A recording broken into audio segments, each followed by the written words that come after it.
to remunerate people who onboard ESG principles. Today, you are doing transactions in project finance and many projects. If it's a power plant, they will not do runoff river, they will not want to do a dam and all of that. Everybody will come after you. Corporate social observers will all be coming after you and say you are not practicing ESG. But for Africa, like it was said, there's a lot of development that has to happen. And we must find a way, like the Kyoto Protocol did with carbon credits, where people who abide by it are rewarded. Secondly, I also think that the campaign for ESG must be intensified. We must, through regulators, through government, through civil society, industry, everybody must be educated about it and get to understand what's in for them. I have customers who are in the business of beautiful resorts all over the country, in the forest areas, and they've done a lot of things that will make them ESG compliant. But when they got a consultant to help them embark on it, and they saw the work they had to do, they said, Kofi, I beg you. You see? So I'm a bank, I'm putting money there. I would have loved to use that project as one of my flagship projects because of the way they conserve water, because they don't use, it's all solar. They live with animals and they care for, beautiful story that a consultant was willing to tell. But when they saw the scope of work, it wasn't even to do with the payment, it was to do with the time. And I think people need more education. We need a lot more education because it will happen, yeah? Yes, like you said, the train is left. It will happen.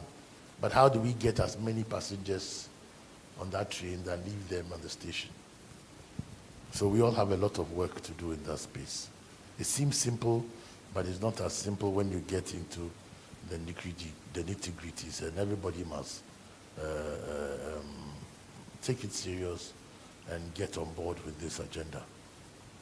Thank you. Samoa, so how, from where Kofi ended, how do we get more people on the train? But also to those who are saying, are kicking away the ladder. What do you say to them? I think that's an important point about kicking away the ladder. Everyone talks about Africa having a lot of natural resources, oil and gas, but because of the move towards EV, whether we should just cap our wells and stop taking out oil. I say for countries where they own those assets, they should continue to exploit them, but have in place a transition plan. The resources have a finite life. So if that oil well can only produce for 20 years, definitely where you own the assets. Ghana, we don't own most of our natural resources. Our natural resources are foreign owned. So the little money we make from taxes, and we give so much of it away anyway in incentives to attract people. We don't own them. So one way or the other, I'm a bit agnostic when it comes to Ghana for natural resources. But where there are green minerals being discovered, lithium, etc., are we making the same mistakes that we made with gold? What is our ownership stake in there? Because it's not enough just to dig it out, but we must own some of these assets. The incentives that Kofi talked about are so important. How does a country where we have so much solar put so many taxes on solar panels? Many homes are not able to afford electricity. We pride ourselves that homes pay less in electricity bills than industries.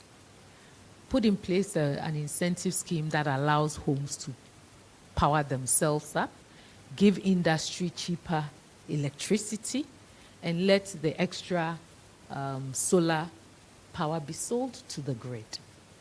When we all have a stake in it, There'll be fewer of the 30% that ECG today can't account for in terms of the electricity that we produce. We can't grow our services sector, our tourism sector, our industries, or any of those other things if we don't have reliable, cheap, affordable electricity. So I think electricity and solar power and how we transition is one of those important things we need to look at. Because even if we bring in EV vehicles, someone has to power them, right? What are we going to power them by? It's either the same diesel fueled power stations or solar power. And we can only do that if we have it in affordable way. Government has an important role in terms of incentivizing and driving investments into that. We have a lot of telecoms sector, all these towers across Ghana that have to be powered. What are we using? Why are we making that cost that that we talked about affordable to move towards that transition? The second part for me is the carbon markets. There's a lot of capital chasing carbon markets. And again, government has come up with a framework for that. We see a lot of private sector driving that. And that is why for us at the GSE, we were working with the EPA to set up a voluntary carbon market that drives investments into biobanks. Individuals see the need to conserve areas. We don't have the situation we have where our waters are the states they are in, because for conserving an area, we would have experts that would have gone to say the fauna here, the quality of this here, that community is still able to generate revenue by getting carbon credits, which they can trade on a market that the GSE was facilitating to set up. This is an important initiative because markets that are driven by private sector demand and supply and that are transparent create wealth, and individuals see the benefit of leaving the environment safe, earning money still without putting themselves at the risk of mercury, and all of us at the risk of not being around essentially in a few years to see what's going on. Talking about the cybersecurity issues, as we move towards a digitalized world, it's become very, very important. And we saw that at the GSE. That's why we reached out to KPMG, who helped us on our journey. And GSE last year became ISO 27001 certified, as well as we got certification also for business continuity management systems. So talking about the right partners to help you, that's what KPMG has been to the GSE, and we are looking to do the same across our ecosystem. Finally, for you at KPMG, you talk about ESG as the watermark that flows through everything.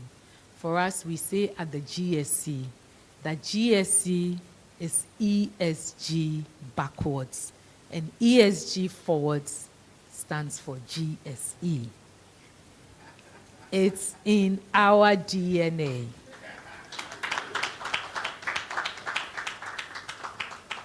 It's in our DNA.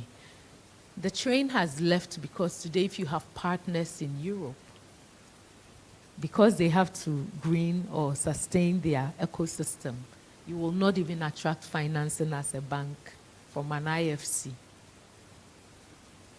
So when it comes to credit you want, if you're a supplier, use anything that a European manufacturer uses cocoa, very soon our products that we say we want to export, even our gold, may be tainted with some of these issues. So we cannot operate without taking these concepts, and it's not even a concept, without operating in this manner, where we take into account what the impact of what we are doing on the environment, the impact of the people we transact with, what they do on the environment.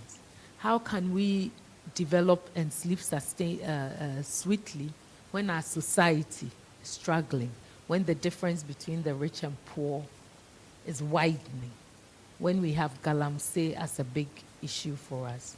How does a business or any system stand the test of time when their governance is weak, when they are not looking at gender diversity, when they are not looking at inclusion, when there's key man risk being talked about all the time and the board composition is still family and friends?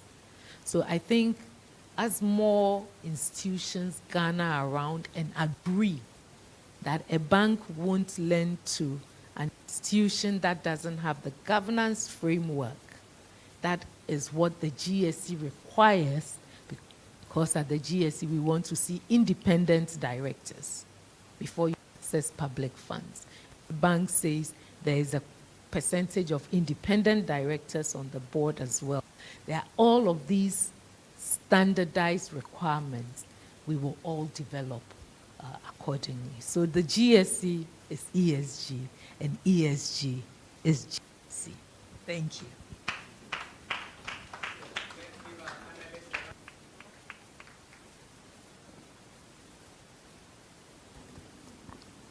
Winston, we hand over to you. Yes. Thank you very much, Amos. And let's give the panelists a huge round of applause. Please be seated, don't go yet, because we're getting into question and answers. In case there's a question for you, let me see, I don't see any Gen Z here, so you're safe. Okay. I don't see any Gen Z who may criticize your point. But please, if you have a question, just show by hand. I'll get the microphone to you. You tell us your name, the institution you're representing. Then you can go ahead with your question. Any questions or contribution? Okay. Let me start from the front.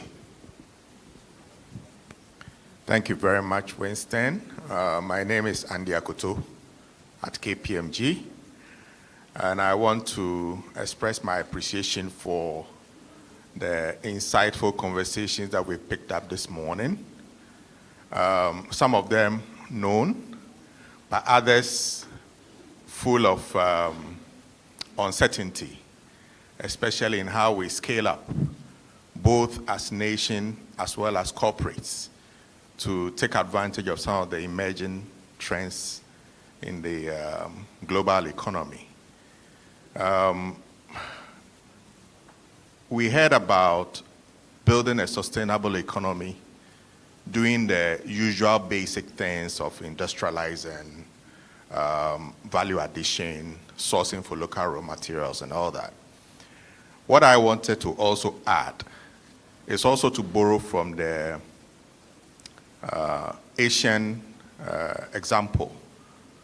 So for example, if you look at the likes of India today, what they have done is to invest in digital assets by way of their people and building an economy that is more or less driving the world around. I mean, if you look at most of the global corporates today, they are headed by Indians.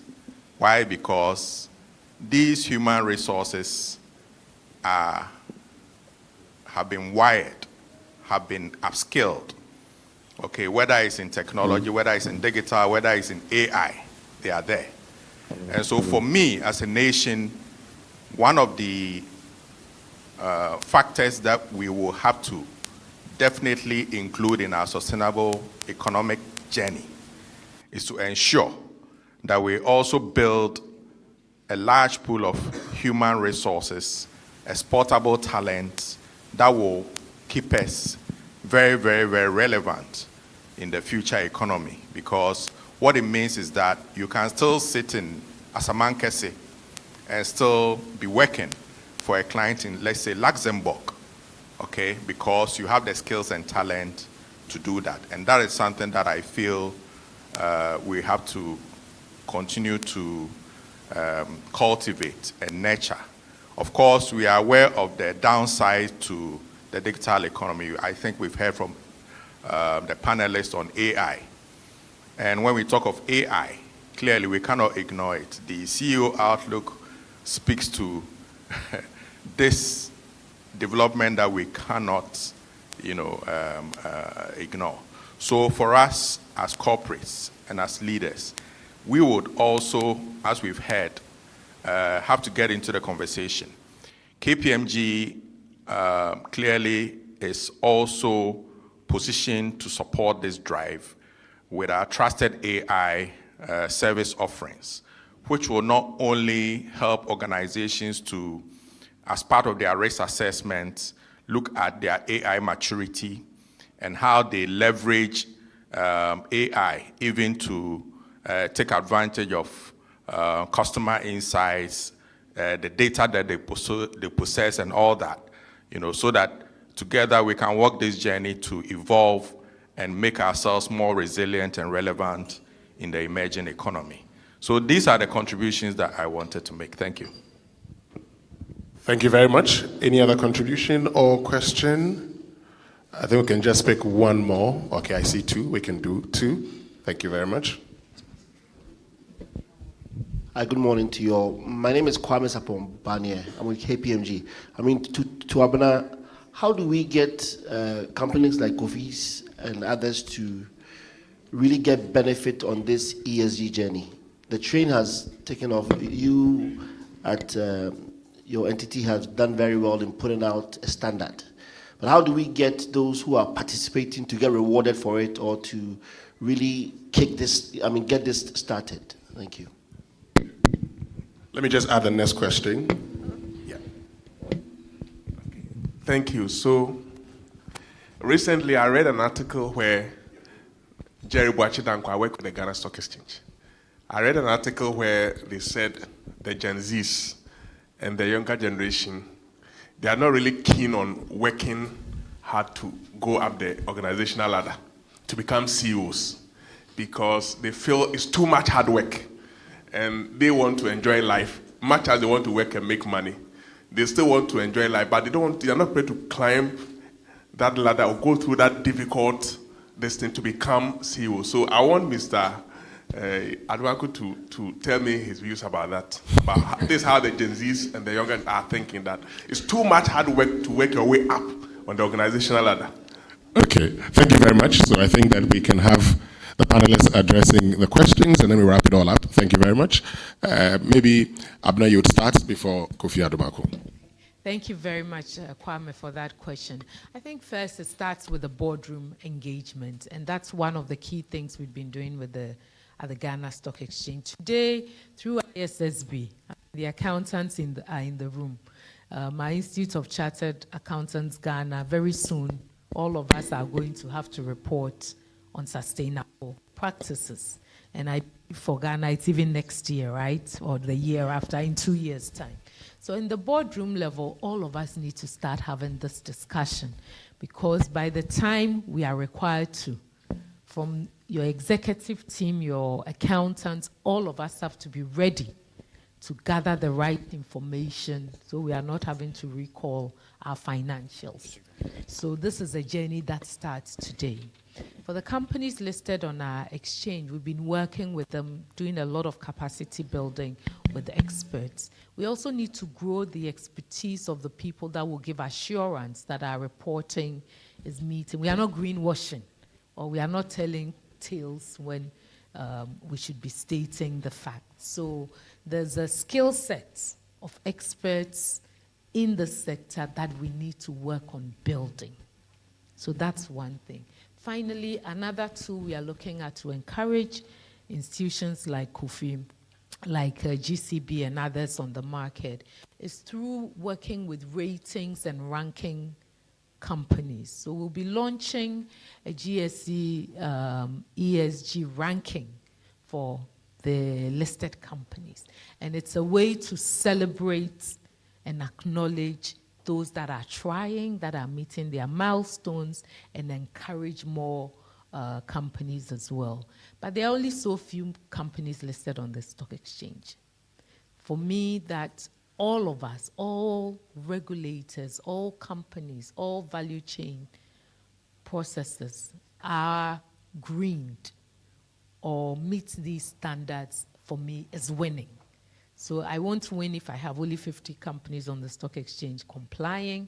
I will win if all banks, all insurance companies, all telecoms companies, all consulting firms are practicing this standard as well. Understand the leadership that it takes, and for us at the GSC, we are willing to lead that. So look out for our ESG rankings and ratings, which will acknowledge and support and encourage more companies to do so. Thank you. Thank you very much, Abna. Kofi. Yes, GCB is just being used as an example. GCB is moving in ESG direction. Just so that you know, we are moving. In fact, the entire banking industry is switched on the ESG direction. Our boards are all switched on. Bank of Ghana itself is driving that agenda, albeit it could happen at maybe a faster pace. But GCB is moving in that direction for sure. Now, to the question. Yeah, it's an interesting question you raised, that the Gen Zs and younger generations are not interested in being a managing director of a company. Yeah, I mean, these are the same people who are not willing to commit to just work for even one organization. They will want to work for 2 or 3 other organizations insofar as they are delivering value to you. So I think it's not surprising. I mean, the wahala in being at the helm of an institution, of course it comes with its reward, but where people have different aspirations in life, you cannot only succeed by being a CEO of a company. And the Gen Zs are realizing maybe that they can add a lot more value by not being the CEO, but working as middle management staff, and hopefully working for not only one organization, other organizations. So I think, look, the whole agenda, sometimes I think it's like we are in a trance, we are sleeping, but we'll wake up and find out the whole world has changed. The whole world, and the earlier some of us change and also adapt to the changes that are happening, the better, because we'll be left behind in every aspect of the business, any industry you take. In fact, right now, it may make a lot of sense for you to sit and plan your own disruption, disrupt yourself, and fix the disruption and move on. Because if you don't, somebody will disrupt you. And when you are disrupted and you haven't planned for that disruption, then you see the chaos that comes with it. So I think for the younger generations, we are going to see a lot, and we must find ways of accommodating them, because it's going to be the order of the day. And not only in the business of banking, in all our social life, in our marriages, you see what is happening. In our churches, you see what is happening. Every aspect of life. The younger generation are coming with a new story. And you can't stop them. It's like stopping the waves. Okay, we have to find ways of accommodating them and working with everybody within the laws of the land. But people's aspirations, somebody told me, somebody I mentor, and the person told me, you know what, I don't want to be a leader. I want to follow. Yeah, but you know, we laugh about it, but there are lots of people, you look in your teams, you will find out that people don't want responsibilities as leaders. It's too lonely, it's too cold, and it's too, you are left alone on your own. People want to be told what to do and they follow. They are more comfortable in that role. And sometimes we move people who want to follow into leadership and then they crumble. If you leave them as followers, they are the best followers. At least they can tell you, you told me to do it. Thank you. Thank you very, very much, Kofi. And if I can borrow the words of the Gen Zs, they say, the boys in the WhatsApp group say, your answer is given. Thank you. Don't ask me what that means. It simply means they like the answer. If they want to insult you, they say the boys in the WhatsApp group. But if they say given, it means they like your answer. But it's true, all of us have had to, change our ways just to, what do I say, accommodate them. But I mean, you can't live in today's world without appreciating, their thoughts and everything. It is true, they don't want to be leaders, but when it's only their generation who becomes the leader, anyway, I'm sure when they get to that level, they would cross it. But in bringing everything to an end, we would invite the country managing partner of KPMG, Anthony Sapon, to give us his closing remarks. Let's welcome him with a round of applause.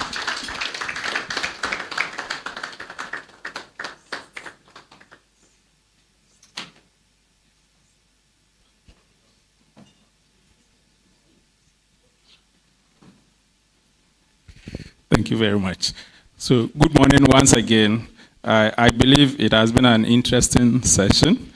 I was very lucky to be sandwiched by two ladies, and we've had very interesting conversations, and I hope on your tables as well. But particularly to all our CEOs and persons present here, we've almost taken about 3 hours of your very precious time. So we really want to thank you for the insightful and the deep conversations that we have had today. I believe that even when we leave here, the issues around the economic matters, the issues around ESG, particularly I'm passionate about people and talent, and of course the evolving AI issues will continue to dominate in the discussions in our boardroom. It should not end here. We must recognize that it's going to be different faces for different organizations. But what is common to all of us is that whatever strategies that you adopt in your organizations and in the boardroom, these subjects must feature. Because whether you like it or not, they are here with us. And they are going to drive and determine the success of the future of organizations. So I would like to urge all of us to make sure that as we go back, particularly as business leaders, we take this on board and make sure that we have our boards behind us, our management team behind us, and indeed all of our people behind us, that these are very crucial matters that will affect the sustainability of our businesses. So KPMG want to thank you, and as has been said already, we continue to be present and also invest in these areas and to support you, our clients, our businesses in Ghana and in Africa. Because like we say, we only have one country and we only have one continent. If we work together and drive ourselves in these matters, we'll make the continent better, will make the environment better for our people, and will ensure that businesses will outlive us and we can safely hand them over to the Gen Zs who are coming. Thank you very much and enjoy the rest of your day. Thank you very much, Anthony, bringing us to the end of the 2024 Africa CEO Outlook, the KPMG 2024 Africa CEO Outlook. Which means we can now take a group photograph. I would start first of all with the panelists, together with Anthony and Andy and Mansa. Please join the panelists. Let's take a photograph together. Please just join him. We can just stand here and take a photograph. That shouldn't be a problem.